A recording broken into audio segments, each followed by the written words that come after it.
সালা নালাজক, সারাদিন খাও আর ঘুমাও, আবার নাকি ফৌজি হবি? চল বেরিয়ে যা বাড়ি থেকে। একদিন আমি ফৌজি হয়েই সবাইকে দেখাবো রে, আমার দমে না পরিণত হবে। ভাইয়া, আমার ফৌজির ফর্মটা একটু ভরে দাও। ফার্ম তাহলে 2000 টাকা লাগবে।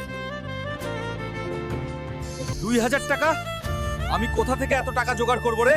না আছে তীর, না আছে তলোয়ার, তবু আমি মাথা নোয়াবো না। বন্ধুরা, তোমরা সবাই লাইক আর সাবস্ক্রাইব করো, আমাকে শক্তি দাও। এত কষ্টের পর আজ এই টাকা হাতে এলো, এবার আমার ফৌজির স্বপ্ন পূরণ হবে। ভাইয়া, এবার শুধু ফর্মটা ভরে দিন। আজ থেকে এই ছেলে ভারতীয় সেনাবাহিনীর একজন সদস্য। জয় হিন্দ স্যার। একটা গরিব ঘরের ছেলে হালকু আজ ফৌজি হলো। আমার হালকু ছেলে ফৌজি হয়ে গেছে রে, আমার হালকু ফৌজি।